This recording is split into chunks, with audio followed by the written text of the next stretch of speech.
The Critical Social Worker, a revolutionary storytelling podcast. I'm your host, Christian Ace Stetler, or some of you might know me as Professor Ace, and I'm very happy to be joined by Relando Tompkins-Jenkins. You're joining us all the way from Detroit, yeah? Yeah, about here. Yep, here in Michigan. Thompkins-Jones too, by the way. Tompkins-Jones. Tompkins-Jones. What did I say? Jenkins. Jenkins. I'm sorry. That's all right. I will edit that out. I'm trying to get the Instagram going here too. Just one second. Okay. Um, Yeah, I was telling my students the other day that like the worst part of the podcast for me and in life in general is I'm really bad at like I'm absent-minded and I get blundered. And so like the first part, introducing ourselves and stuff is really awkward for me. So hopefully Oh, we'll it's get okay. into I'm right here with you. It's all right. We're yeah, doing good. yeah, I'm just gonna change our layout here just a second because it'll just show the middle of us on Instagram right now. Okay. See here, layout. And for those of you that are already in the audience, thanks for joining us. If you have any questions, as always, feel free to chime in at any time. Okay, let me just check Instagram. All right, all right, we are here. So I'm going to take it again from the top. All right. Welcome to another episode of The Critical Social Worker, a revolutionary storytelling podcast. I'm your host, Professor Ace, and I'm very happy to be joined all the way from Michigan by Relando Tompkins-Jones. How you doing this morning, this afternoon for you? I'm doing okay. I was just talking to a friend of mine earlier this morning, and I said this several times, but it's like, you look at the news and the headlines, and you realize in many ways, it feels that the world is on fire. And so one of the things that's helpful for me during those times is to remember myself as being part of a longer history and continuum of folks who have used what they had where they were, or gathered in community or in solidarity with other people um, to work for a better society, a better world. And so, yeah, I think history is being written all the time, moment to moment, and the ways that we um, utilize ourselves and spend our time is really important and really critical. And so I really appreciate even this moment in time to be able to sit with you and meet you and talk to you, knowing a lot of the great like critical work that you stand for. And so I see it as, hey, I'm meeting another, a fellow justice worker here, and it's a good way to spend my time, good way to spend the afternoon. Um, Regardless what is happening around us, and then also, um, you know, in addition to, because of, in spite of what is happening around us. And so, yeah, really happy to be here. Appreciate the time. Yeah, and I appreciate you taking your time, taking the time out of your busy life as well to join us. And there's a lot that I think we can unpack. We can get into some current events and talk about the state of the world. Um, but something that you said stood out to me is these relationships that we build through these conversations. And I've this is episode like almost 80 or something for this podcast. I do another one with my wife. We're around like 20 something, so like 100 plus episodes, and it can get overwhelming at times. I think I saw also you're the host, writer, producer, all of that for your podcast as well, and it's a lot of work. But the beautiful thing about it, especially the more that I've gone on, is the relationships that I've been able to build, and knowing that there's other people out there working to make the world a better place. And so I just think that's a very beautiful thing. And so thank you for the work that you do, and being able to unite and maybe push the conversation a little bit further, through this dialogue. So thank you. That's right. That's right. Honored to be here. Yeah. Well, you're the host of a podcast too, right? Well, let's see, what is it called? Is it the Social Justice Origin Stories? Yeah, so I host two podcasts actually. One is called Notes from an Aspiring Humanitarian, which preceded Social Justice Origin Stories, but mostly talking about here today is, yes, Social Justice Origin Stories, here on and I appreciate you sharing the YouTube link. But yeah, it's been an idea that's been in my mind for several years. And really happy that this year and the year before, have really been able to gain some traction in making the vision that I had a reality, where it's something that's living and breathing and available for people to interact with. Yeah, I can say more as we go on. But yeah. Social justice origin stories. It started with a podcast that I have called Notes from an Aspiring Humanitarian, which may or may not get into, but yeah, really happy that it's something that is living and breathing and existing. Many thanks and much credit to the stories of the folks who shared their stories with me. They gave it life in many ways by being themselves and sharing their stories. And so, yeah, I encourage you all to check it out and look forward to talking about it more. Yeah, and if those of you that are listening after this is posted online later on, it'll be in the link will be in the description. But I think that one of the commonalities that we have among many is the idea of storytelling within our, it's in both of the titles of our podcast, right? Storytelling. And I'm reading a book about the American Indian Wars in the West in the 1800s. And there's this part where I think his name is General Miles approaches Sitting Bull of the Lakota, and he tells him all this stuff about him that's negative, kind of. And Sitting Bull says, "Well, that's your story. That's not our story." And I think that kind of epitomizes how important storytelling is, because even if you look at history, right, it's just his story. It's whatever was written down. And sometimes we are too quick to take that as the truth instead of realizing that, hey, there's a lot more versions of this story or different versions or whatnot. You know what I mean? So why do you think storytelling is so important? Um, I often tell people that I found my voice in social work education and social work classrooms. So um, I grew up, born and raised Detroit, Michigan, west side of Detroit, Brightmoor community of Detroit, and had a lot of experiences in particular with the at the intersections of race and class, where while at home I was getting a lot of positive affirmation. You know, hey, you're intelligent, you're brilliant, Mhm. you're smart, you're caring, you can do all these things. The external messaging I receives is a lot of anti-black messages, a lot of anti-black messages, a lot of anti-poor messaging. I often talk to people about this when I was in when I was in high school.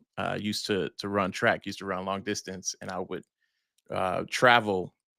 I would run a route in my neighborhood. So there's this particular intersection that I have in mind, and the further I would run away from my neighborhood, or further I would run this one particular road, further I would get further away from my home at the time, I would see the landscape start to change. So it's like the houses would start to get bigger, you know, more manicured lawns and things. There's you know, I it was later on and where I'd learned about language around like health disparities and things like food deserts and things like that. Mhm. Some people even would say food apartheid now. Um, but just realizing that the resources were different the further I would travel away from my home, and I'm just running long distance, so I'm running distances away. But then I'd have to turn back. So there was something that started to mess with me and have me have all kind of questions where I would notice the landscape change, and then since I didn't live there where I ended up, I would have to turn back, and I would see the landscape change again, and I would notice it was racialized. I would notice it was just differences in resources and things like that. And so um I would hear messaging around, and you're a social work professor, so I mean, there's lots of history around the trope of like the welfare queen and folks who need who are in need of different forms of assistance, you know, being lazy and things like that. So hearing a lot of those narratives around laziness, around unworthiness, anti-blackness wrapped up in there, but then also contrasting that with well, hey, my lived experience, I'm seeing people, you know, hardworking folks in my neighborhood. You know, some folks they come back and it's like they change out of one uniform to go to the next, you know, job to, you know, sometimes not even seeing folks very often because of the working and the heart. And so wait a minute, it's like I'm seeing hardworking folks all the time. I'm seeing folks who are not criminals as we were are said to be in many instances. And like, what's the contradiction there? So always having that question. And so I get to I'm fast forwarding here, but I get to a class on race relations in the United States, and I have a professor who breaks down like the history of redlining for me, and explaining how law and policy and design went into shaping the ways that neighborhoods were designed, and so it's not like an accident, in terms of disparities of wealth and a variety of different things, and so that really unlocked a lot of things for me. It brushed away a lot of the overwhelming, really anti-black, anti-poor messaging that I was receiving, and I knew that wasn't true for myself. But I'm like, why is this so pervasive? So having somebody really sit down and use education as a way to support me, and I'm sure others in class too, but in really understanding lived experiences that we may have had that we hadn't had the language for, but we knew, so that was sort of where I developed this care and passion for education. It's like, no, I have this feeling like I know this stuff I'm being told about myself and about people in my community is not true. I know it's not true, but the popular pervasive messaging is this thing. What's up with that? And so having a professor, which, even an affirmation to you, I'm sure in many ways, there may be even in your teaching, those moments where through education, it can be a liberatory experience for the folks who you may be and supporting through your education, your teaching in that. And so I think storytelling is so important because, like you said, his story in that. But I think story in particular, and the power to tell story and the power to shape it, plays such an incredible role in how we understand um not just who we are, but then also how we understand like what's possible as well. um Grad school, I started to learn intergroup dialogue facilitation for folks who are techniques in intergroup dialogue facilitation, and for folks who may or may not be familiar with that, it's like face to face or sustained, folks are doing it online now, but sustained communication among people who might have one or more social identities that have a history of estrangement and conflict. And so, one of the things that was really illuminating for me, a concept I continue to carry with me, is this concept when I was early learning it at the time, is this concept of cultural hegemony. It's like there are these dominant messages that explain how our world society came to be, and power plays a huge role in shaping not only who gets to decide that, but what the methods and modes of disseminating that communication, those messages are, how broad and widespread it can be, and how folks are rewarded or punished for accepting those dominant narratives. So like white supremacy is a part of that. I would say meritocracy is a great part, is a part of that as well. Messaging around, if you just work hard enough and you play by a particular set of rules, the expectation is that you'll be able to move about society in a particular way.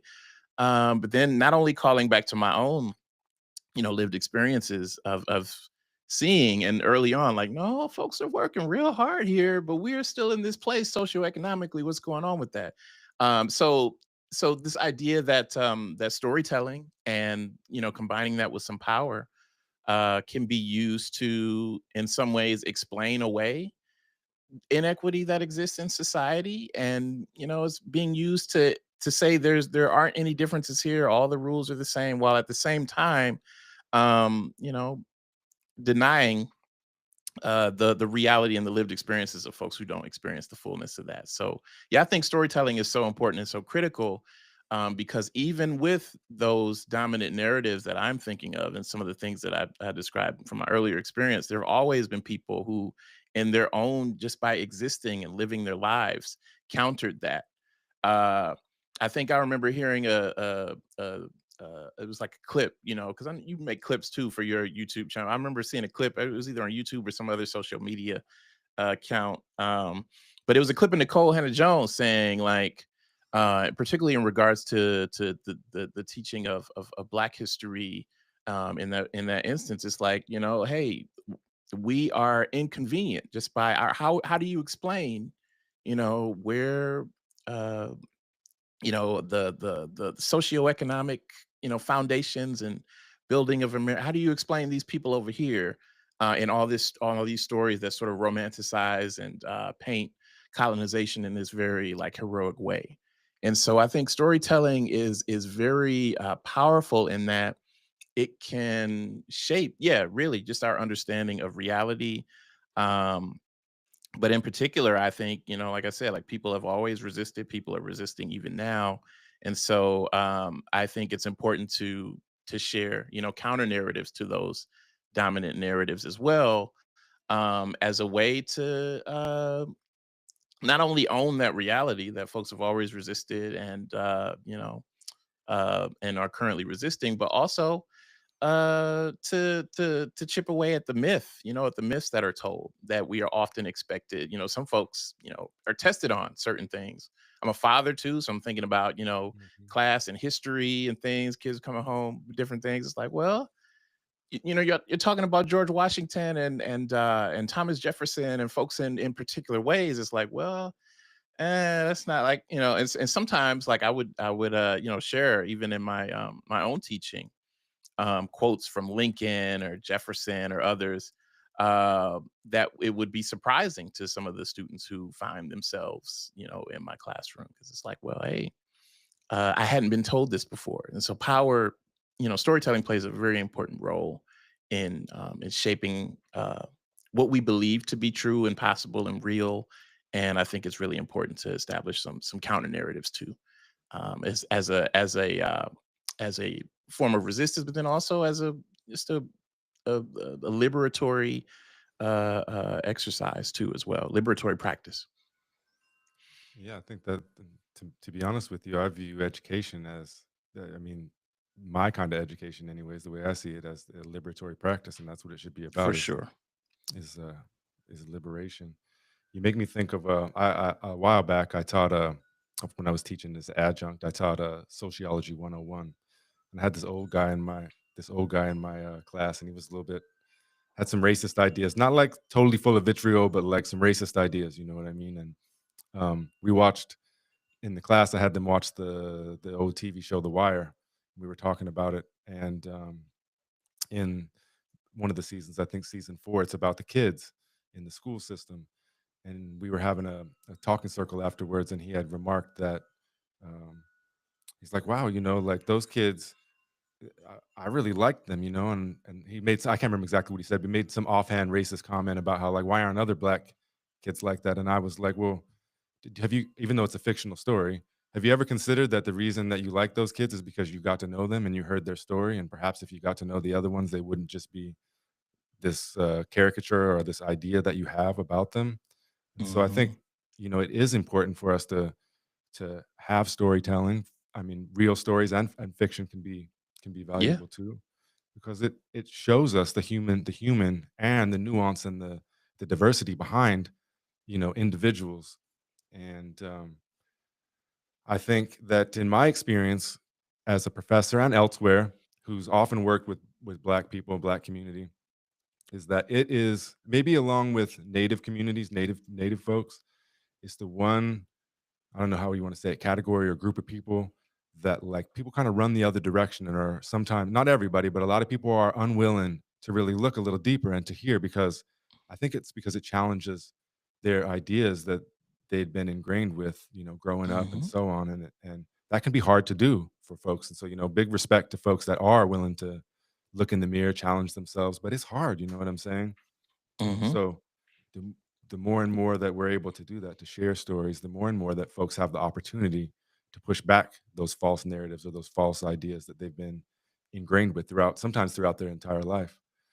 Um, Hmm. and I also like that you were talking about, facilitating dialogue. And a long time ago, I had this huge privilege, this huge opportunity to participate. It's called the Rural Human Services Program up in Alaska, and it was with all Alaskan Native women. Sometimes there were men involved, but for the most part, it was Alaskan Native women.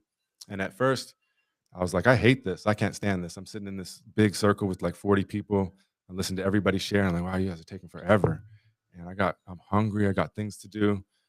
Then there was a shift that happened in me that, you know, it's one of the things that I'm the most thankful for in my life, the experiences that I've ever had, because I started to listen to them and I started to realize that, hey, you may have a little bit of a different story than me that I couldn't relate to yesterday. But the more I listen to you, the more I realize that it's not just your story and my story, it's our story. And I was able to situate myself there. And now, 10 plus years later, I utilize the talking circles in my own classes. And it's the most beautiful thing I've ever done. If I've ever done anything that's positive in the world, it's integrating the talking circles into my classes. And sometimes I have online asynchronous classes and students just come voluntarily. Uh, right now, I host them every Thursday at noon. Students come voluntarily, and they're the most beautiful thing in the world. I very rarely had a disagreement or an argument in there. Folks really take the time to listen to each other um, and grow and unite together. And so, just that idea of dialogue and being able to have a space to share yourself. I think some students come and they don't think they have anything to share of value. And then they find out that they do, that they come with a lot of experience and wisdom and knowledge. And being able to share that, have other people listen to you. And then, the beauty of a talking circle as well is, it goes in a circle. So we always want our first reaction in this modern world. You watch like something even like ESPN, and all they do is arguing these days. They got people on there that Hmm. they can be entertaining, right? But they often lack substance, and what they're saying is to try to get more argument because that's what gets the views. But in a talking That's right. circle, even if you want to disagree, right then, you gotta wait till it comes back to you. And by the time it comes back to you, you may have listened even more and, something changed in your mind or something changes in your heart, and especially over time. One circle is one thing, but when you participate over time, it can really change and revolutionize the way that people think about themselves, think about other Hmm. people. So I was wondering if you could talk just a little bit more about the dialogue that you mentioned earlier and what that entails. Yeah, dialogue is so powerful. It's so transformative. And it has a way of, at least for me, it had a way of supporting me and expanding my scope. So I've had folks in my life that would say things like, and maybe you've heard this quote or similar things to it, but like, the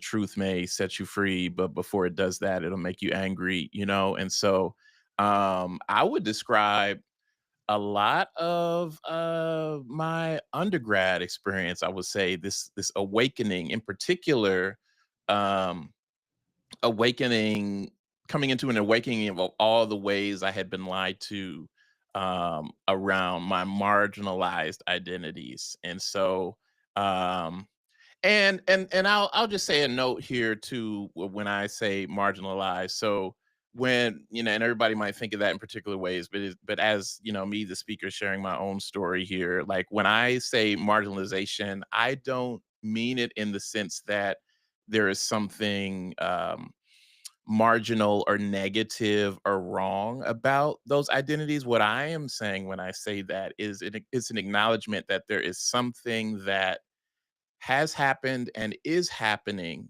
regardless of how I feel about myself personally, regardless how folks who may even share the, certain ideas I have, like, feel about ourselves personally, that is still impacting our trajectory, that is still impacting the way in which we experience the world and move about society. So I'll just say that, as sometimes, being in the community, language is really important, and also we can have different understandings of what that means. I did that quick detour there because I, personally feel like in the sort of the coaching and self help kind of realms, perhaps some of it is well intended, but I am also macro in my focus too, and I do feel like sometimes this tendency to sort of individualize things that are systemic, I think that can be harmful personally.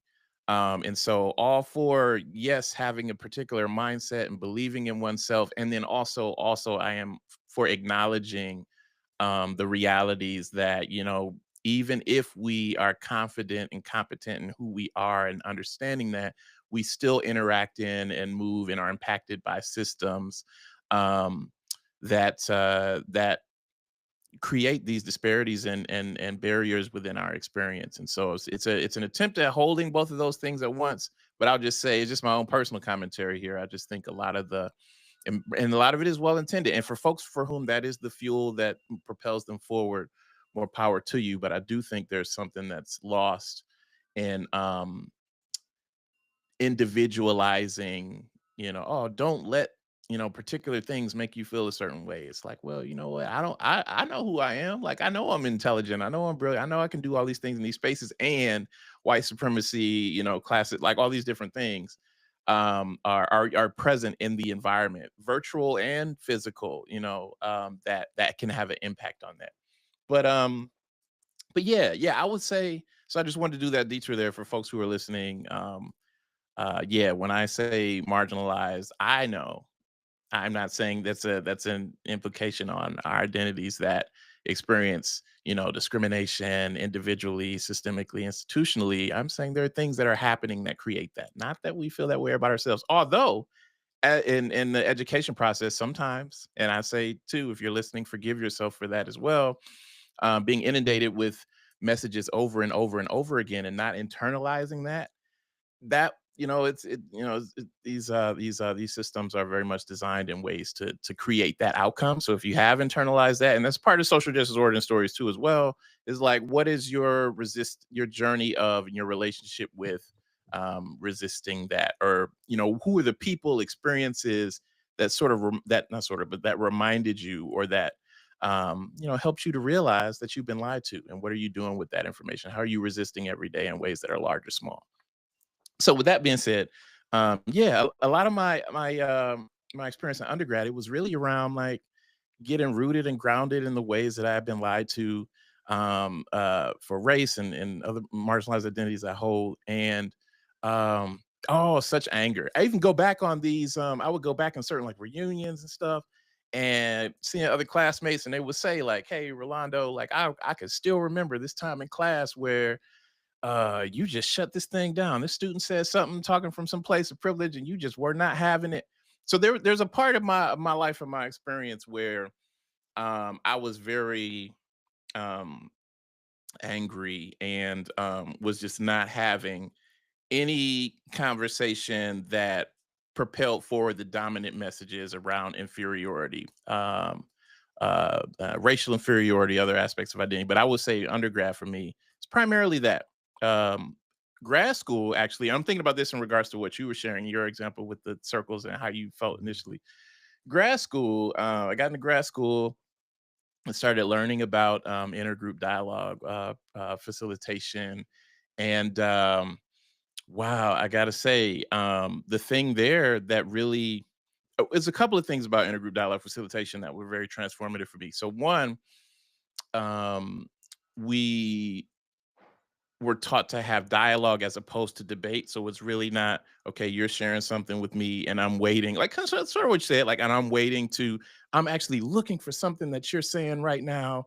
And I'm looking for some sort of weakness to say, but you didn't bring this part up, or oh, you forgot about this, and here's why I'm right. It wasn't that kind of we're listening to others, and we're also sharing our own experiences with others um to seek understanding. Understanding doesn't necessarily mean agreement, but like understanding of like what your context is and what has brought you into this, to this place in terms of your worldview, um, for mine and others. But so there's that, and then also the fuel, the vehicle that we used was our personal experience, and so that was a shift that I hadn't experienced before either. It was like uh, prior to that, it's like I got really academic, hey, lots of experiences early on trying to communicate and share those stories of marginalization, and being met with things like, oh, well, maybe you were just having a bad day, or are you sure that was happening? Are you sure? And so I got really academic. I got really like, well, hey, might not listen to me, but you won't, here's this data or these statistics and things that you can't deny. Um, and I'm just owning that, just being in that place developmentally at that time. Now, while I will say that that form of communication, it has its purpose, is it important in many ways for where I was at that time, and then also for what was required of the kind of communication that we were that we were trying to foster. That wasn't the place. It was like, no, don't bring in other things. Just use your lived experience. And so that was the vehicle. Even if you bring up something you read in some article or something, okay, so how does that tie back to your lived experience or what your relationship with privilege or with oppression is to that? What does that mean for you or your lived experience? And I mean, even in terms of social work, like how you're applying that to your practice in that. But then also I had experiences just being in dialogue, listening to other folks, and learning about the ways that I was very privileged in some ways too. So learning about things that I had been taken for granted, socialization around gender, and so many other things. And so it really humbled me in terms of it opened my scope because I realized as angry as I was, and still am, although it functions in a different way now. Um, there were folks who might direct a similar sort of anger at me for a different from a different vantage point in terms of something that I had some access that they didn't. I have some level of privilege that they do not experience, and so it really caused me to really open up my scope and say, oh, wait a minute, all right, I need to do some deeper learning here, and that's where actually Notes from an Aspiring Humanitarian came from. The premise of that is. I feel like, there are things that we lose when we participate in or when we support oppressive practices. And so the aspiring humanitarian was really about a journey of trying to learn ways to um, learn and unlearn, learn ways to become more humane is what I write in the premise of it is more humane to not just myself in terms of unlearning some of the internalized oppression, but then also more humane to others and realizing, um, what is it that I'm missing out on? I'm really moved by James Baldwin, that quote, to be a Negro in this country and to be relatively conscious is to be in a state of rage almost all of the time. I could definitely say I had that rage.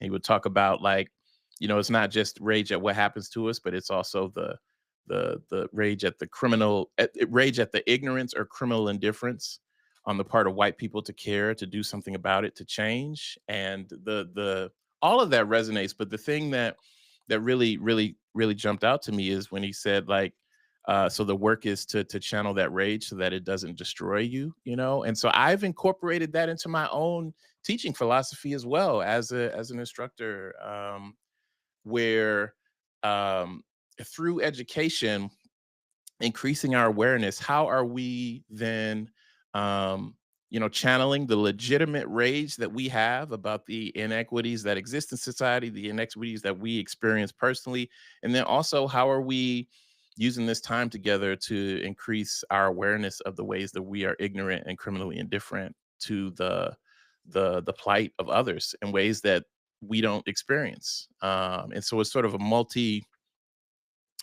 dimensional approach using education, but dialogue has been a really um, a powerful vehicle for that. And I mean, being in spaces with people, Mhm. cognitive dissonance, right? So like being in spaces with people as they experience the contradiction, as they wrestle with, oh, I like to say that I am a good person and I am also benefiting from or participating in something, realizing it that could be harmful to or that is harmful to other people, or this person is my family member, um and I know they love me as an individual, but they act or vote in ways that are harmful to people and groups that I also care about, and that are also within their communities as well, whether they know it or not. And so, how are we coming to grips with these contradictions that we live in, and what's our journey of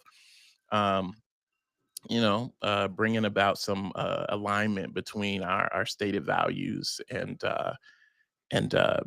the outcomes of the actions that we take. So, yeah, dialogue's been a huge vehicle in that. Fortunately, myself and My colleague, we've been co-teaching this intergroup dialogue course since 2013, and we're just sort of going through the memories and the numbers. I mean, hundreds of students at this point, all gone on doing great things, still using some of the skills. And in many ways, it's like a full circle thing. I really feel honored and thankful to be a part of that, in ways that dialogue was really transformative for me. And yeah, it's been great. And social work students in particular. So yeah, I say I'm not a neutral educator. I don't think, and that's another thing too with dialogue too, as opposed to some other forms of communication that I experienced prior, is like it doesn't assume that we're coming into a circle or a communication. We're coming into the room with the same level of knowledge, experience, but then also impact and what's being talked about. And so I hear a lot of different programs, and you know, my belief is that everyone is doing the best that they can. That helps to keep me going. And also, some things just resonate more with others, with some folks than it does with others. But I hear a lot of things around like civility now, and civil discourse and that sort of thing.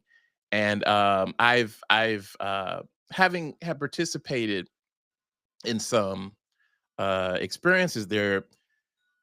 If we're having a conversation or trying to have a dialogue and the power analysis isn't there, the acknowledgement isn't there, it really depends on what kind of outcome we're looking for. But yeah, that was one of the things that was really transformative too, in that dialogue acknowledged those power dynamics, all the way up to the from the facilitators to the folks who are participating. We all have identities, Mhm. and experiences within those. We've all been socialized in a particular way. And sometimes that socialization is going to show up right here in the room, right here in this group, in ways that uh, that support those dominant narratives. And then, what's the importance of counter narratives there? Where are the learning opportunities there as well? So yeah, lots to share there. But yeah, dialogue has been a really transformative experience for me personally. But then I've also seen that in education. I've also seen that in broader social work practice too. Yeah, and I really liked what I liked a lot of what you said, but I liked what you said about it coming full circle, and it benefits us as well. That it's a privilege to be able to facilitate and participate in those things. From my perspective, it's not like I have to do them; I get to do them, if you know what I mean. Yeah, And yeah. I think that you talked about cognitive dissonance, and it makes me reflect on myself. And well, I think I've always tried to do, like you said, the best that I can. There's definitely been moments, and I'm sure there's still are moments where I experience cognitive dissonance, or I'm not seeing things, the way that maybe I should or I could. Hmm. And I shared this with my, I'm leading the practicum seminar this semester, and we were talking about bias and thinking of times when we became disillusioned with something that we believed in or thought was true and took for granted that it might not be. And a key moment for me was actually, you mentioned James Baldwin. He played a role in that too, Yeah. because so many videos and books and short essays and things like that that I've read, even Go Tell It on the Mountain, taught me a lot Hmm. about things. But there was a particular time in that era where somebody gave me the autobiography of Malcolm X, and I read it. And it's a great book just on its own, just to read. It's very interesting and engaging story. But I read it, and then I'm looking him up, and I'm watching all these videos because Malcolm X was like somebody I knew who he was, but he was really fringe for me at that time. I really didn't know much about who he was or what he did or what he said or what he was for or anything like that. And he kept talking about like the blue-eyed white liberal or the blue-eyed white devils and things like that. And I'd say, well, it's a good thing he's not talking about me. And the more that time went on and the more I continued to reflect on it, I realized, what, he is talking about me in the sense, especially in the sense that I'm taking for granted that I'm right in all these things and that I know and that I'm just the good, I'm the friend of the black people and all of this stuff. And I wanted to be a friend and I wanted to be good, but I took for granted that I could be wrong, if that makes sense. So I had to take a real Hmm. look in the mirror and I said, you know what? At least in part, he is talking about me. And I've got to own that and understand also why he might why he might feel and think that way, and why others might feel and think that way still today. And it really, really helped me. And it was hard, it was like, breaking something deep inside of me. Like, really? He's talking about I'm that guy. Um, but I think that the more opportunities we have for dialogue, and even like reading Malcolm X and seeing his videos is a sort of dialogue for me because he's talking, looking at it, talking to me, and I have to think about it, and I'm kind of reflecting back the ideas, and I can't talk to him in real time. There's enough out there between, what in the autobiography to all the videos and speeches that he has that I can kind of have a dialogue, and it really helped push me through. And another thing that I think Malcolm X epitomizes is the capacity for change. He's not the Mm, same person at the end of his autobiography as he was in the beginning, or when he was in jail, or when he was first in the Nation of Islam, and all of that stuff. He changed time and mhm, time again, and it just shows that there's it's a real demonstration, a real life demonstration of, or evidence, I guess you might say, that change is possible, and that gives me hope for other people to change. And I think when I think about my change in those talking circles and that dialogue with Malcolm X and many other areas, it wasn't like snap my finger, like somebody said something to me and I that's just right. took it, if that makes sense. That's And I right. think, That's right. yeah, I think we fall into that sometimes, like, this aha, gotcha moment. You could even go watch like Charlie Kirk videos, for example. I really didn't know much about him, and then it happened, and I was started watching. I was like, "Well, what is he talking about, and what are people saying to him?" And I think one of the errors that both he makes and the people talking to him oftentimes is they think that, okay, I'm going to present this fact, or even a perceived fact, and that somebody's just going to go boom, and I'm going to change. But change is hard, and it's nuanced, and it takes time. And so the more opportunities that we can have to hear stories, but also to dialogue and things like that, that's where we create the capacity. And I think even when you're talking about those students you worked with 10 plus years ago, imagine the seeds that were planted in those dialogues. And it may not have, some of them may have been present pretty soon after or immediately, but a lot of them might be coming to fruition and growing years down the road. And that, I love when I get an email from an old student or something that's like, hey, you remember when we talked about that?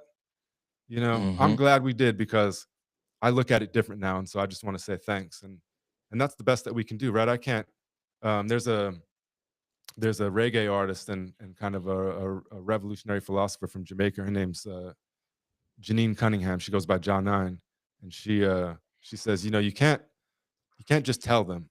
You can't just tell them and change. You've got to show them. You've got to lead, and you've got to set by example. And I've kind of tried to live by that and realize that, hey, when I get somebody in the circle that maybe I disagree with, I try not to be like, this is the facts and you got to change. Instead, mhm, having the opportunity to hear everybody's stories, sharing my own and my own ideas. And then over time, just like me, they might change a little bit. And it may not be today and it may not be tomorrow, but it may be the next day or somewhere down the road, if you know what I mean. And I think that mhm. that's what it's all about. So I really appreciated you sharing, your experience and your ideas around dialogue because it's just so important. So thank you very much for the work that Yeah, you're doing. absolutely. I had a social studies teacher when I was in high school, James O'Leary, who would often tell us repetition is the key to learning.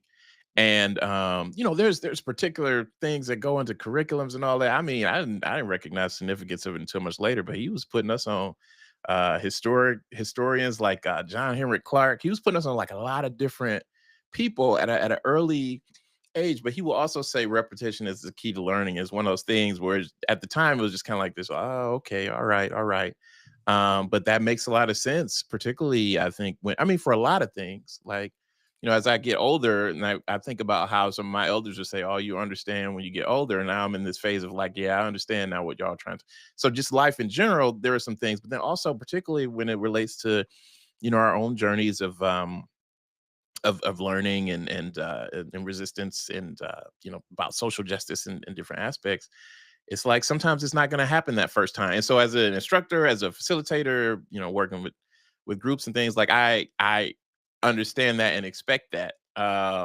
There's another friend, I'll just say this real quick. Another friend of mine who when I first started posting things online, I came across his work, higher education professional consultant now, Dr. Keith Edwards, but he wrote this whole article about education being an act of faith, and talked about from his experience, just realizing from his experience also, um, having experiences where things were brought to his attention. But then also as an educator, it's like rarely do when things come up like that challenge our worldview, the people say, "Oh, thank you so much for telling me that, professor." Like, "Hey, thank you, professor, for putting me on this thing. I really appreciate it. I'd never heard that before. Thank you so much." Sometimes it's met with resistance. Sometimes it's met with, you know, "Why are you teaching this?" Sometimes people will go as far as, I mean, I ask students this as well to think about how it can show up. The resistance and the dissonance, the rejection of that dissonance can show up individually within ourselves, but then also how can it show up societally as well, like in broader institutions too.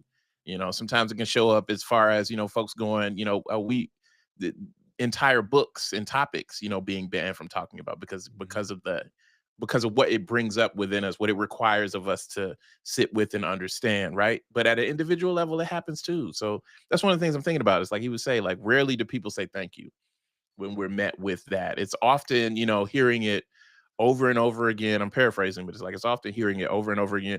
And sometimes, which is real interesting with education, but it's a part of the thing. Sometimes by the time it kind of clicks in, um, the person who initially put us on to the message will be long gone, or and I'm not necessarily long gone in terms of like, my not living or anything like that, but like long gone, folks have traveled, they moved, their careers, their lives have brought them in different places. Like 20, 30 years ago, this person told me this and now I'm getting it, or however long it takes for people. And so it's just something to keep in mind. I appreciate you sharing that point too. But yeah, it's a part of the I see it as a part of the role. And it also reduces, at least for me it does, it reduces this feeling of like, you know hey, who you're going to be the one to do the thing. It's like you're playing a particular role at this time in this person's overall experience. And yeah, do the very best that you can, be as honest as you can, right? And just know that role for what it is. But yeah, sometimes, I mean, even think about your own experience. I know I'm thinking about mine. Like sometimes when things are brought it to me, like, "Oh, what do you mean like, what are you talking about male privilege? What are you talking about? Like I did X, Y, or Z, or I'm here are all the, the ways that sometimes people go, here are all the things that I have done, which in the affirmative, which do not negate like whatever is happening currently, right? And so yeah, it's a part of the experience. Yeah, that's an important part. So thank you for bringing that up. Yeah, yeah. Yeah, most definitely. I just want to say what's up to David. David, it don't matter if you come in late. I appreciate you whenever you come. And he just was offering an example. He says it was when it was in the talking circles that you've conducted that helped me realize I needed to write that letter to my mom about my childhood in order to heal. And what he's talking about is Mm, we got into talking about letting things go, and we found a few of us, I think three or four of us, had issues with our parents growing up and things like that, and that we were holding on to those problems, and a couple of us shared ways that we've let go of those things, and both of me and David wrote a letter to our mothers, and the best thing it did is it helped us let it go and to move on. So that's just one example there. And see mhm. if that we have some people in the chat. So I know you got something to say. It's awful quiet. So if you have any questions, make sure um, you check in with us and let us know what's on your mind. I was thinking about the idea of marginalization and in social work specifically. And social work, obviously, like if you're to read whatever it is, the code of ethics or wherever you're reading, they're going to be the language is going to deter from that, and we want to be inclusive and things like that. But I think I always like to start with history, social work history 101, essentially. And almost always it starts with the same group of white women like Jane Addams and this and that. And I get that that's where the modern day profession of social work started to some degree. But from my perspective, folks have been doing social work from the beginning of time, and often they weren't, white women. They were a lot of different kinds of folks, Mhm. indigenous folks, black folks, all kinds of people doing Mhm. social work. And then if you look at like a textbook, and I get there's a lot of diversity in textbooks and what we have, but often it does the very thing that we're against. It marginalizes it. So we'll start like again with history 101. We'll start with Jane Addams and the other women. And then yeah, we'll talk about black folks, but it will be maybe not literally, and sometimes it might literally be in the margin, but it's literally kind of marginalized on the side. You know what I'm saying? So I think that I feel a duty as a social work professor to change that narrative. So I never start with that. You know what That's I'm right. saying? I start That's somewhere right. else and bring in other stories. And there's no way to be inclusive of everybody that's ever done social work in the world, but we can find and present certain stories. And there's plenty of like autobiographies and stuff out there and people that talking in their own words and stories in that sense. And so I was wondering what you thought about that. Like, how can we in social work education and social work in general, how can we get away from that? Because it seems like even though we're Man. trying to get away from it and we say we are, we're still stuck in the precedent of that Man. in that Jane Addams thing. You know what I mean? Yeah. I appreciate the question. I get weary sometimes when I think about it. It's like one of those things I get real tired when I think about it. I know there are folks who may disagree with what I'm sharing and thinking, but I also think there are folks that it resonates with too. So like I'll say I've appreciated there was another episode I saw of you a while back of and I know you have two of them, so I'm trying to make sure I might mess it up whether it was this one or your other one. But when you said, there's all kind of different ways, I'm paraphrasing, but it's like what I'm getting from what you said, there's all kind of different ways of doing social work. And I think you brought up in this one particular example, and I was just wearing it too. Do I have it with me? I went to pick up my my daughter the other day, and I was wearing my I don't know if y'all can see it, but my people's free food program, Black Panther party shirt. And I think there's one particular episode I saw you, and you were talking about like the food programs, the breakfast program, and all these things, and like that's social work too. Mhm. Um, and when I say I get why I say I get weary is because and weary and frustrated is because I think currently, as it's currently designed, the social work profession, um, and in some ways, yes, it is diversifying in that, but it still props up and puts up barriers to full participation. Maybe that's language that fellow social work folks may understand. To full participation in the field, um, and in the profession. And I'm implicating things like the licensing process, things like the licensing exams, um, research that had been held on to for quite some time, but until fair recently, revealing uh, severe racial disparities in pass rates. For the licensing exams, I'm going all the way up to uh, I'm thinking equity, I'm thinking full participation. I'm going all the way up to field placements that are not paid for students. I'm thinking about how I made it work back then when I was getting my field placement and stuff.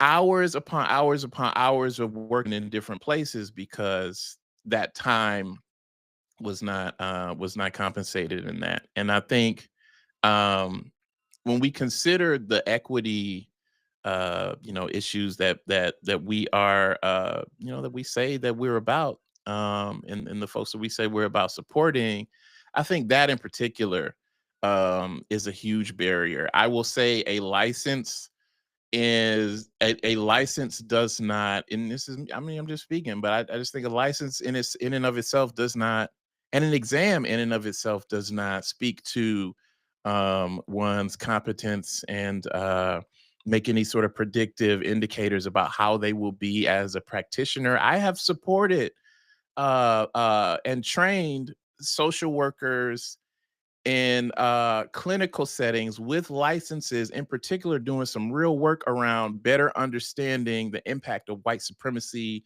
on how that shows up in therapy and in sessions in that, and the same kind of resistance that can sometimes happen, from a student participating is still experienced among our peers in that. And so, but licensed folks still able to go out and do and practice all, work in different places. And so I feel like that's a real barrier. I know there may be, in terms of some folks who are listening, some disagreement around that. And I'm fully um uh uh aware, talking about cognitive, not cognitive, but talking about counter narratives, that there are a lot of folks out there doing work in spite of, I'll say, the licensing process, in spite of some of the barriers that are currently in place. And so yeah, yeah. That question, starting with the history and that one example, you didn't say it this particular episode, but I did see that episode where you brought up the programs, some of the programs in Black Panther Party in particular. Mhm. But there's all sorts of ways that social work is practiced, and I think especially now in this time of erasure and this time of um, institutional retrenchment, right? Like, speaking of stories, right? There's been a story that has been told about whiteness for many years now, and um, when conditions are equitable, when folks have opportunities to participate fully and be their full selves and the whatever supports they need to be able to participate in society, organizationally, academically, what have you, that story of whiteness being supreme does not hold up. And so, talking about cognitive dissonance, I think what we are seeing is in a very large macro institutional way, is this wanting to go back to that story, like the story we're told we are supreme and we are the best and we are you know and again, when conditions are equitable, when other folks are able to be a part of society and show themselves and their intellect and their gifts, and that white supremacy myth does not hold up in any shape or form. And so I believe the cognitive dissonance, the inability to sit with the fact that whiteness is not superior, is so great, to where there's this huge, and any folks out there who understand critical race theory too, like this huge attempt at retrenchment and at restoring an equilibrium, in ways that not only do I want to go, and I don't want to go to this, but I'm just saying sort of what the messaging is intended to say. Is like, not only do I buy into this myth of white supremacy, but I am going to use all the levers within multiple systems, healthcare, education, media, a variety of different things, to reflect that mythological worldview. So that has meant, the hundreds of thousands of Black women, and many of the articles say, have left the workforce, but I'll say have been pushed out of the workforce. Multiple folks of color in leadership positions across government being, fired without cause.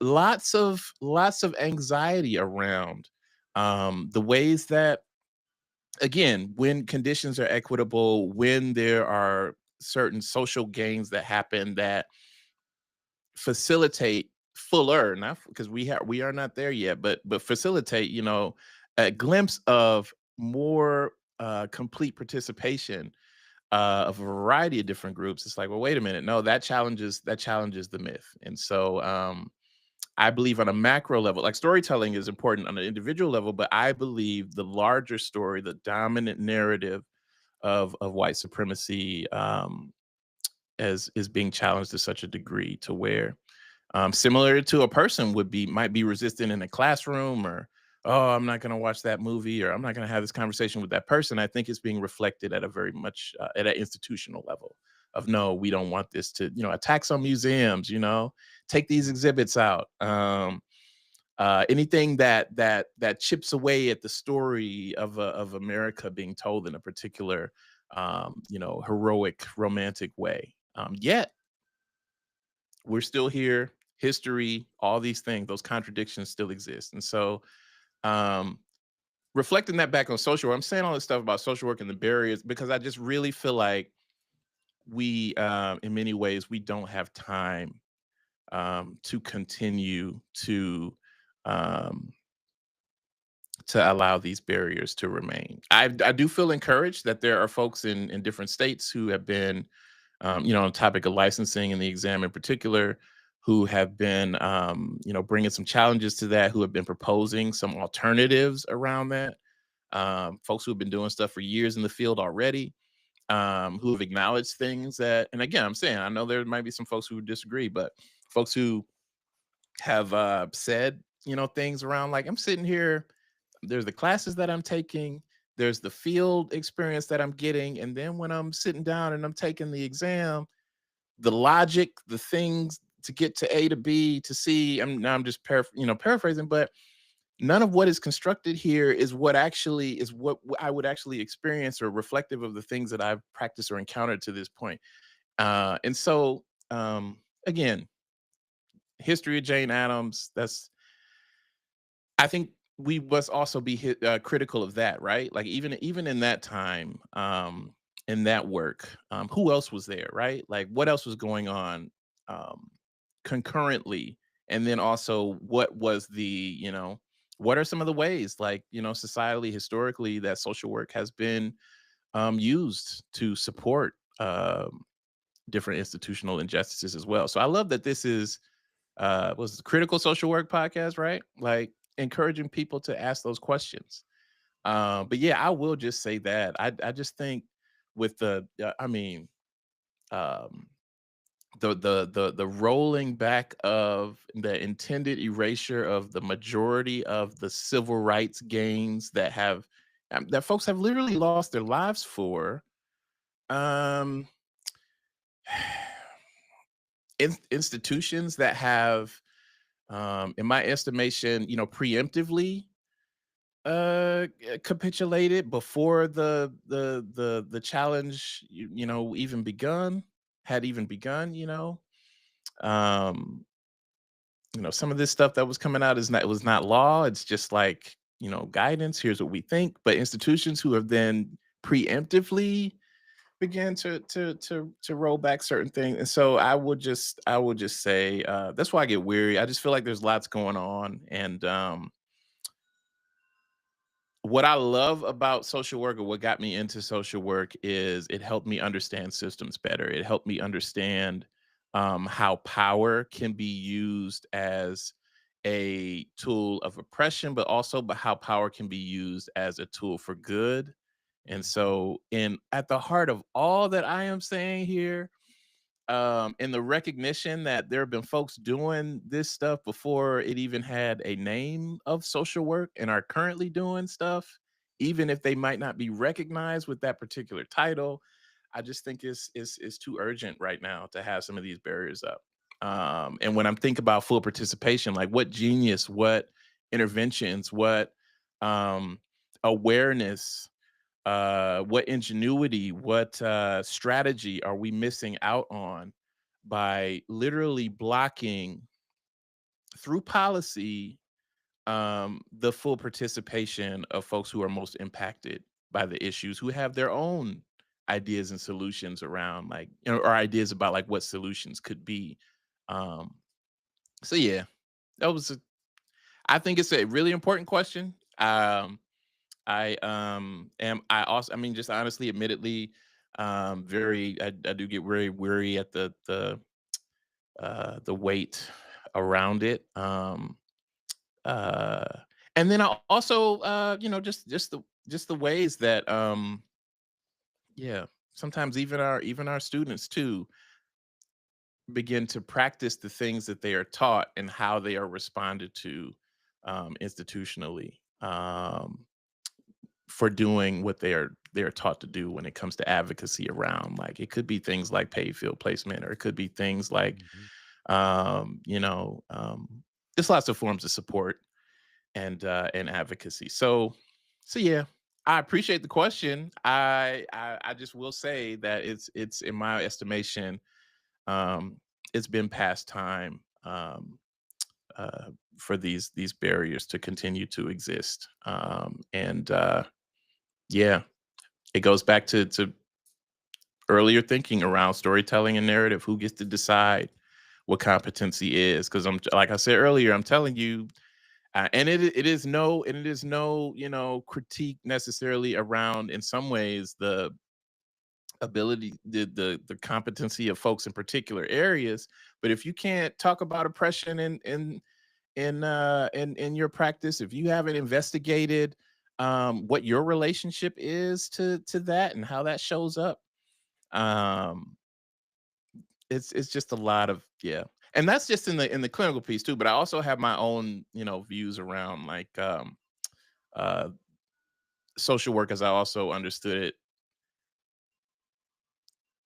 has roots in the macro space as well. And I think there needs to be more support in um, supporting students who want to go that route. Um, Not everybody wants to do the clinical practice and therapy, and for those who do, yes, I let's continue those areas of support. But when it comes to opportunities, even for licensing and that licensing macro social workers, um, well, maybe, perhaps some folks will have to let me know what their experiences are. But I will say, as a student, it's sort of a way of finding my way around that because those opportunities weren't easily available in my experience. So, yeah, Yeah, it's time for some changes. Time for some they're not changes. read they're not readily available. I think that's one of the number one things that I hear from students is this, and myself, my own experience as well, is you have more macro ideas and you get into, especially when you get to the MSW level, but even at BSW, it becomes this over professionalization of social work where you're kind of either funneled into um, clinical social work or case management type of things when other people have other ideas, and I think become somewhat disappointed and a little disillusioned with social work once they get into it by how limited it is. But I also Hmm. think there's a couple things I wanted to mention, like that over professionalization of social work also contributes to those, like that wall being up that kind of you were alluding to with where we're at, where we need to break them down, is that sometimes we don't have, like, we're so incapacitated with all the things that we have to do. You go through a BSW, you go through 4 years of your education, you gotta do a practicum, you probably got a job, you might have a family on the side, then you go to your MSW, let's say you might do the 2 years where you gotta do 2 more years of practicum, where you do advanced standing, and you got 5 graduate classes a semester, which you're supposed to be spending, like, 10 hours a week in there, plus an internship, plus you got your job, plus, again, like, family or anything else, if you, God forbid, if you get sick or something like that. You don't have time to deal with those things, and then you graduate, and many social workers take out student loans and whatnot to graduate. So you get out and you start getting anxious because you got to pay back your student loans, and you got to figure out how to pay for your licensing fees. You got to study for them, all that kind of stuff. So then you look and you're like, oh, Indeed has this job for, I can make $100,000 a year, but I got to see like 50 clients a week. So then you're even more busy and overcapacitated. And if you're seeing that many clients, then you for sure don't have time. If you're doing it, I don't think you can even do that the right way. But if you are, you definitely don't have time to worry about social justice or about Hmm. evolving your consciousness or elevating yourself in some way like that. And so a part of that is the system that we've set up doesn't allow we might say it in the language that we use, but then we don't Hmm. provide any actual space or opportunity to do it. And even like talking circles, sometimes they're supported, but oftentimes it's looked at as like, this isn't efficient. You don't have, you know what I'm saying? Like, this doesn't fit within the competencies or something like that. And when I'm But thinking see, I about it, would. I'm like, this. Oh, go ahead. So I didn't mean to cut you off. Go ahead. Go ahead. I Go was ahead. just say I was going to say that from my perspective, it's the most important thing that I Yeah. do. And you can go Yeah. online and find out the information I could curate for you for a class, but you can't go online and curate a talking circle where you hear real live stories and experiences and have that opportunity to share yourself. But yeah, go ahead. I was just gonna say, in relation to that, I'm thinking of my intergroup dialogue course, and that would be one of the points of feedback. Is like, I will often get students who are getting ready to graduate, and it's like, oh, I really wish this would be more of a main part of the curriculum. I really wish I would have gotten to this place sooner. Some students say things like, I've learned more here than I've learned in however large chunk of time when it comes to that practical application of really learning, but then also like how does that influence how the actions and the decisions that you make? um Calling the circles, and it's just a point of questioning and reflection, but calling the circles inefficient, or some of the things that develop those connections and that reflection time in those ways inefficient. um I would really question that, because what happens is sometimes those quick decisions or those things are happening, particularly for in the clinical space, but in other spaces too, where it's definitely having an impact on the folks that you're sitting with. It definitely is. Um, and again, like, and also, there's some folks too come to this place of, I have to be sort of a blank slate, and can't say or do things one way or another. But for folks who are experiencing some of the worst of what this society um has to dish out, it is so critical and important that you have a relationship with yourself, and continue your own learning around how you fit into all that, how the profession fits into all that. Because if we can't have those conversations about, privilege and oppression, how are we really able to support someone experiencing those things, or responding in a way that might be, um, deemed as the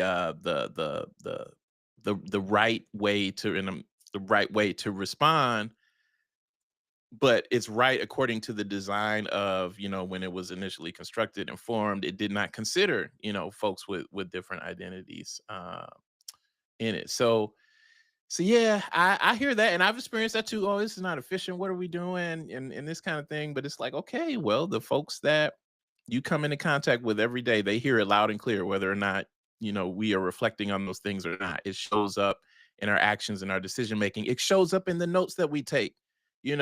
Who's questioning or who's combative. It shows up in who's resisting and who's, just has some, it shows up in how we even describe, our experiences that have a way of impacting, folks in their trajectory. So I hear that, and it's still so important to do that work.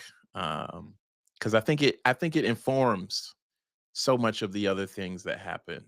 That's what I'll say. I think it informs so much of that, if we're not in that conversation. But I also just acknowledge too, yeah, that's a design problem to me. That's a design problem, to where we have organized the work in such a way to where we have to do all these things to make the money, or we have, the loans, all that stuff is a design problem, that needs to be solved for sure. And even within that, I'll say, like, social work, I feel like, can play a real important role in doing that. But we got to stay critical, which is why I appreciate the name of this. Like, we got to stay critical. We can't just, like, because the speed and the amount of things that are coming at us, um it can be easy to sort of make those decisions that perpetuate the status quo. We gotta pause where we can. We gotta yeah, be critical in all those places where we can, to slow that process down a little bit more, because it's in that slowing down that we actually, I feel, are able to recognize where the real interventions need to be. We're actually able to, listen to the people that we serve more. We're actually able to craft or shape policy that is actually helpful, to people. So, Mhm. so yeah, I hear that, and I've experienced that too. I appreciate you bringing that point up and naming the reality of it. Um, yeah, however possible. I Um, I think yeah. you mentioned too, we gotta be able to listen to to folks, and we do a really bad job of that collectively, I think, in social work. Like, we look at education as something we deliver to them instead of co-create with them, if that makes Hmm. sense. I believe in Yeah. the co-creation, I don't even believe in coming with the syllabus and this is the law. I believe in maybe having an outline and a potential path. But I like to get to know my students. Every group of students is different. I'm different every semester. New information is Hmm. out and new stuff is there. So if it's just all preordained, then how much do we miss in that? And how much are we unable to listen to the folks that we're actually educating? And that could go to social work, like the people we're working with as well. Are we listening to them? Are we allowing them to, that's what we're supposed to do, is allow people to co-create their treatment, right? They should also be able to co-create their education because everybody is different. But I feel like we do a really, really poor job at that sometimes in Yeah, social work. poor job, terrible job. A part of social work education, I believe, should, and maybe some people are doing this, but should really explicitly focus on as well, like, what sort of methods of, feedback are there. How are we? What's our relationship with getting and receiving feedback from people, Because I think the professionalization of it, and arguments around like title protection and all that, I think while in some ways I think yes, respect and recognition and those sorts of things are important. I think it literally trains people to put on a certain type of armor to where we are not willing to hear that, oh wait, I have my license, but I just told you what you just said was like was so harmful to me or my experience or my community as a student in this classroom. What you just said, like I've literally had experience. Yeah, I have stories myself of things that were said by faculty members, um, that and done by faculty members that, yep, you've got the doctorate, yes. You have, in some instances, you have the license, yes. And what you're doing right now in this current moment, is harmful, and not being open to feedback about that is harmful. So that power dynamic is there, and so that's another aspect of dialogue as well, which is counter to a lot of ways education is traditionally taught. It's like this reality that we are teachers and learners. Like when you're sharing your story, I get to hear from you some things you have to learn. I'm learning from you when I'm sharing mine. You get to learn from me, but um we acknowledge when we go into this space, classroom, or done this with organizations too, but acknowledging that we've all been socialized in different ways. And so, because of that, even the folks who are facilitating may say or do things that are reflective of that socialization. And we need everybody in here so that we can have more of a clear picture of what's actually happening. And so, yeah, yeah, we have some work to do, but feedback and being able to accept that feedback is important. Um, for sure, for sure. Yeah, Yeah. I hear the arguments and the stuff around title protection and licensing and having some sorts of processes to prove and to do certain things. And I also, um like so many things, I feel like when you understand history, or at least as I'm understanding history, there's a lot of stuff that was put in place, um again, to prevent access to full participation. Whether that was intentionally done or whether that is a byproduct of something that was intended to be an intervention in some other way. Like for me, it gets into some of the even Kennedy stuff, but for me, it's like the outcome. What is the outcome of it? What's that? What are we actually seeing on the other side of this intervention that we're trying to do? And whatever that result is what we should call it. Is what we should call it. And if we want to call it something else, then we have to start thinking about what else we can do to change what the outcome is. Um, so so yeah, racism is expensive. Is the sort of underlying or the overarching thing. It's definitely expensive, for um, uh, for that foundationally it's definitely expensive for people of color, but then it's also expensive for white people too. Again, like what's lost, whole ideas, whole avenues for intervention, whole brilliance and genius and all these things that are still kept on the outside because of some of these processes that we have in place. Am I I saying think no process should be in place? No, but what I'm saying is like, what is the process that's currently in place? We see that it's not working, or we see that it is working, but it's not working for everybody. So if we're interested in it working for everybody, I say support those people and groups out there who are pushing for change, um, to open this process up, because it's too much stuff going on, and it's a lot of us out here who are macro minded and clinical minded in a lot of different areas, um, and would probably have been in those places much sooner, had it not been for some of these barriers. So, and I also think of the folks who may not end up there, who the profession is folks might move on and do something else, something different. So, yeah, I yeah. think you brought up a really good point, which I wish that more white people would consider is that what you lose when you eliminate everything else, and it would definitely have eliminated a lot of the beauty that I found in my life, if that makes sense. And so I Hmm. think there you obviously we're in a divided place right now in the country, and I don't think that any side is absolutely right and any side is absolutely wrong by any means. But I think there's a lot of evidence that shows a lot of what you were talking about with Donald Trump and being the president. And I think just a couple examples I want to bring up is when you talk about white supremacy and things like that, is the undoing of things. And you mentioned, I think you mentioned like museums and things like that. But he's oddly interested in, or maybe his administration. I don't know how much it's him himself or other people altogether. I have no idea, but he's oddly interested in like taking away things that are indigenous or black and things like that, and and Mhm. replacing them, or maybe something that, like, good example would be there's a the tallest mountain in Alaska was called Mount McKinley forever, but the original native name is Mount Denali, and so they Mhm. had officially changed it back. I think maybe during the Obama years. I can't remember exactly when it happened, but they changed it to Mount Denali, and he's made this big old deal to change it back to Mount McKinley. But why? Mount President McKinley didn't have anything to do with Alaska. It makes no sense other than he's a white guy. And then That's I right. think other examples would be, you remember Standing Rock, how big of a deal that was when Mhm. everybody was there was I don't know how many people. There were so many people rallying. It was one of the biggest like movements of That's right. my life, I think, especially in my adult life, of how many people were there and following that and supporting that. And I remember watching a clip of him, of Trump, and he was the, I don't know, in his office, in the Oval Office, and he's like, "Yeah, I just put together the pipeline, whatever I can't remember the name of the pipeline. Mhm. Was it the Keystone Pipeline or the other one? Anyways, he's like, I just put together, signed. He shows his signature, signed it off, and he's like, "Can you believe it? Nobody even called to complain about it. Nobody was against it at all." And I'm like, "Well, what do you mean nobody was against it? Because I just watched Democracy Now and saw thousands upon thousands of people over there. So are you saying that the native people are nobody, or are you saying like the people that are against you are nobody?"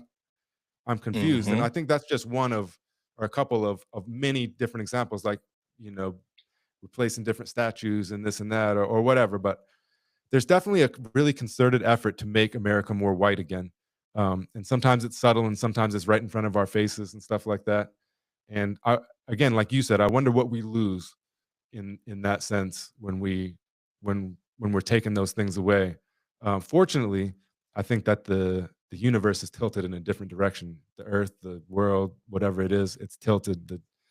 The general consciousness, like maybe like Martin Luther King, it's aligning towards justice at this point. It's shifting towards justice, and so it's going to take some more time. But as often as I am discouraged by what I hear and see in the world, I'm very often encouraged as well by what I hear from people and the work that they're doing, and the you know putting different ideas forward. And I think, I don't even remember who told me this, but I had a conversation recently, and we were talking about history, and Yeah. why didn't we have more people fighting on behalf or against slavery, or why didn't we have more of this? And obviously I wish we had more. I'm not saying we had enough. What I'm saying is that maybe we don't tell those stories enough. Maybe if we didn't center Thomas Jefferson and centered more, somebody that an abolitionist, whether that's John Brown or whoever, somebody that was doing something different, um, Mhm. then maybe we would know those stories. But we don't tell those. We don't center those stories. We put them out to the side, and you have to look really hard to find them. And so maybe if those were the stories that we told, and those were the stories we valued, then those would be the stories that we push forward into a new world. And many of us are doing that, like you and countless other folks that are just putting themselves out there and doing everything they can to change the world. And I think that that's what it's all about, and it's shifting to some degree. And I think to some extent, these things we're talking about with the current administration and all that is blowback for it already shifting. And so Yeah. there's a sense of Yeah. insecurity. And so there's a sense of urgency to like hold on to that. And so that tells me that once that's pushed, and I think um, I'm not a big follower on mainstream news these days. I try to avoid it to some extent, not to stay uninformed, but to just stay outside of the status quo, if that makes sense. And Makes sense to I me. think I think that folks are not everybody, but I think there are folks that are turning against that kind of stuff with the Jeffrey Epstein stuff and things like that. And I think that you may see some real stuff go down in the next little while, because I don't think that you can stop the tide of the change that's coming on, if that makes sense. And so um, Mhm. I think that there are things to look forward to, And that doesn't mean we need to stop. It means we need to ramp up things and, continue these dialogues and continue doing things differently. Um, we're running out of time. I got to get going. But there was something else that I was thinking about too. Is um, you have on your bio, it says that you build more equitable and inclusive communities by lessening the distance between who they say they are and how those words are felt by the people in those communities. And it had me thinking about, I think you mentioned earlier about performative or so. I don't know if you use those words, but sometimes I see in this modern day is that you'll get something um, and it'll become performative. Like we'll put it in our syllabus, like a land acknowledgement or something, and we'll put it in a syllabus, Yeah. or it's required to say here. And obviously, the fact that we're doing those things are positive to a sense, but not without the thought behind them and the reflection behind them. And you're doing it because not because it's supposed to be in the syllabus or whatever, or wherever, or in your, your company mission, or your the corporation's mission or something like that, but because you truly believe it and you thought about it and you reflected on it and you feel like feel and believe that it's the right thing to do. And so I guess it's a double-sided question. If you could talk more about that part that I read in your bio about, lessening that distance, and then also the idea of it being less performative and being more meaningful and real, if that makes sense. Yeah. Yeah. So lessening the distance, that comes from me internalizing and incorporating into my work. Before Dr. King was killed. It was the very last, when he was talking about the mountaintop, the very last time he talked about, like, all we say to America is be true to what you say on paper. And as a macro social worker, this is actually a part of what I apply, or how I apply myself and utilize myself when I'm working with organizations or groups, right? So all we say is, to America is be true to what you say on paper. There's stuff written down about what it's supposed to mean to be able to fully, and I keep saying it, but fully participate and experience society. Yet at that time, King is talking about the glaring contradictions that exist. Yeah, it's written down over here, but not everybody is able to experience that, and we can see it reflected in every institution in society that people interact with. And so when I say I, build more equitable and inclusive communities, I use education. Dialogue is a big part of that, but I use education as a way to lessen that gap. It could be those dialogues, those instances of having facilitated dialogue and having folks learn from one another. It could also be in the forms of getting feedback around folks, from folks within organizations about how they're experiencing their organization, or how they're experiencing the impact of some service or intervention that an organization is providing to for folks in community. So it's like, here's who we're saying that we are, here's what we say we want to do, but then actually talking to people who get to interact and interface, or who experience the impacts of that, and is that actually meeting, what they're saying? And then if not, what how can we change that? How can we get closer to that point? So using dialogue as a way to do that. But again, being accepting of feedback, being open to recognizing our capacity. Of course, we may have great intentions, but also being open to recognizing our capacity as, we have the capacity to perpetuate inequity too. In many ways that will change by being open to feedback around our actions and how that's, but we got to be open. If we get defensive and say, oh, you don't, you know what we're doing for this community, or all these years of doing X, Y, and Z, or we have this benefit or that benefit as an organization, or sometimes folks, oh, I always have an open door policy, anybody can talk it. But we can say things, but if our actions, in terms of how they're experienced by the people that we say we want to show up for, if they do not experience it in that way, then we have some changes that we need to make. And we can make those changes in one way by listening to those experiences and incorporating them, and taking it personal, not in taking it personal to the point of like centering ourselves as leaders and folks who are trying to create change in that, but taking it personal to, okay, this is telling me something really important about the design decisions that I'm making, if we're talking about from a policy sort of level, or this is taking it personal in terms of like, oh, my leadership here, or my teaching, or my whatever it might be, is having this particular impact for these groups that I say that I am wanting to be in solidarity with. I say that, but what I am doing or how they are experiencing me does not reflect that to them. And it is their experiences that we need to be centering. Then here's what I need to be doing. Here's some changes that I need to make. So there's that. And then also, in terms of the performative piece, Honestly, being open to feedback is a part of that. So, like, again, if we're hearing something that says our what we were doing didn't land in the way that we wanted it to land, being open to making changes there. But then I also say stay consistent. So I think about, companies like Target and other places, all the money that was promised after George Floyd's murder from various institutions and corporations. And recognizing that not only was that not truly fulfilled, like only a sort of fraction of those dollars were actually dedicated to different causes. Um, but a lot of the programs, initiatives, have been rolled away or disbanded. Entire departments, and if we want to talk about higher education, entire departments at institutions, entire cultural centers being disbanded and ended. And so, how do we make it, not performative? It's like, well, being consistent. And so, in saying in times where it's sort of broadly supportive that Black Lives Matter, or that we're supportive of all these other things, when there's sort of some degree of institutional or national awareness of that is one thing. But when that is absent, what we do during those times is what really, in my, in this particular moment, answering this question is one of the things that comes to mind for making sure it's not performative or not. And sadly, for so many of us, out there doing this work, have seen and experienced that a lot of it has been performative. And that's something that can be um, disillusioning and disheartening in the moment. When we look at the longer arc of history, I think it's something that can be informative. So in some ways, it's like, oh, that's not surprising actually, because there have been these different points of progress in history that have been met with backlash and retrenchment, and we are in one of those right now. I'm not saying that makes people feel better, but just acknowledging it can be disappointing in the moment, and at least it might help understand things in the longer scope of things. The further we look back and recognize that yeah, we've had a lot of instances where folks have said things and done promises, made promises, only not to fulfill them.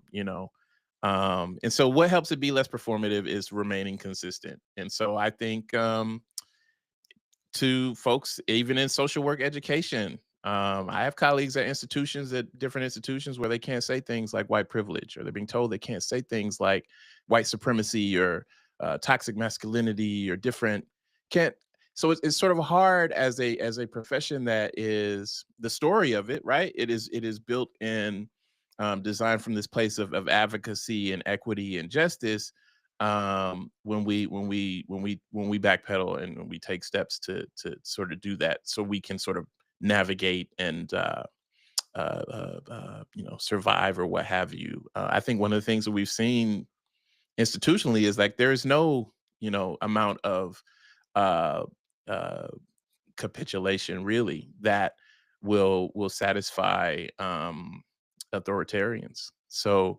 Um, so yeah, the way that we keep it from being performative is to remain consistent. And that's another Martin Luther King thing. And I'll just say that and pause. But some quote around like, and I'm paraphrasing it, but y'all go look it up. But this is quote around like, we learn a lot about ourselves, not only not during those times of comfort, but in times of like, conflict and adversity and challenge. Like those are the moments that we really learn what we're made of. I am sad to say that for many institutions, um, we are finding out that some folks aren't made of a whole lot when it comes to this.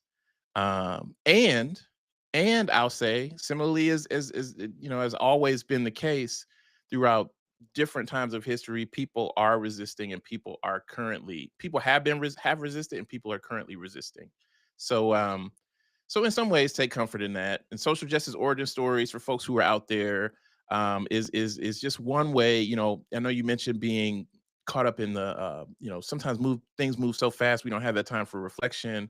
But it can be one way for you through listening to the story of another to not just listen to what they're saying, but also think about your own story and who are some of those people and moments in your life that got you to this place of awareness and understanding of an advocacy, or whatever the area it might be, right? Talking to a variety of different people to show that, help is happening in a variety of different places. And so it's our work, I think, is really to find those places where we feel like we can serve best. And so, yeah, taking some time out of your day, whether you sitting down to, or whether you're watching it in video, or listening to it, um, or reading transcripts or what have you, but like really being in a relationship with, through listening to the story of another, what sort of inspiration can you find in this moment for what it is you can do where you are with what you have, given the conditions that are around you. There's always something we can do. And so that's just a moment there. But yes, and it's also just a statement. Like, people have always been resisting. I keep saying that. But I hope too, for folks who check that out and listen, that you're reminded that, again, help is happening in a lot of different places, and you're connected to that. You're a part, even though that might not be your episode, you might not be the person that I'm talking to in that particular moment. You are connected to the people, who are participated in this project, and I want you to think about what your origin stories are too, and then how you also, in what you're doing, can may in some way be influencing the origin stories of other people too. So, like you said, it's a lot happening, but it's also some things we can find some encouragement about. And for me, storytelling has been that thing that has emerged as a place where my skill set and passion meets with, a real solid sense of purpose and agency. I think stories are the things, move people. And so I'm happy to be able to um, have one piece of that work to try to share with other folks too. Yeah, it was beautifully said. Well, I want to thank you, Rolando, for your time, for your wisdom, for your experience, for your energy, and just for the leading from the heart is what I would call it, leading from the heart and sharing that with your students and with the world. I thought we had a beautiful conversation today, and I'm sure that we'll speak again. I'm really backed up on producing podcasts right now. I've been over my head, if that makes sense, and Oh, that I understand. I have a back I, catalog as well. Yep, yep. Hmm. yeah, I'll most likely get this up with some shorter clips over the Christmas holiday. Might be a Okay. little bit sooner, but it's probably realistic for me to say that. And yeah, I just want to say again, thank you from the bottom of my heart. Much respect to you for everything that you're doing, for especially leading with the dialogue and all that. You're Hmm. doing great work, and like I said, we'll reconnect again.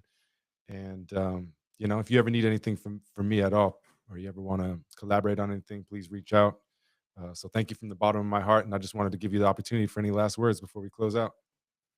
Yeah, there's room enough for all of us in this work of trying to make the world, our society, our neighborhood, whatever level you're operating in, there's room enough for you. So if you've got a intervention, or if you've got a project or program or something that you've been having on the shelf that you've been kind of thinking, I don't know if that'll resonate with people, or I don't know, feeling, if you've been feeling unprepared for it in any particular way, I'm just here to share, like, the world needs what it is that you have to offer, what is on your heart to share, whatever intervention, whatever thing it is, like, it's something that's needed. And I encourage you to take some action steps, however large or small, to move yourself closer to bringing that thing to a reality. So I'll say that.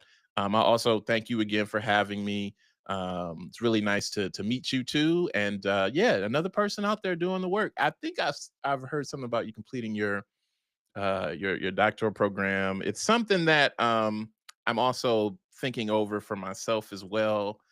So I'm very encouraged by some episodes. I think I've heard you just allude and talk to about that, your own experience a little bit. So I wish you the best in that. Um, as you continue to complete it. And yeah, yeah, there's room enough for everybody, y'all. It was really an honor to be able to be here with you and share the time.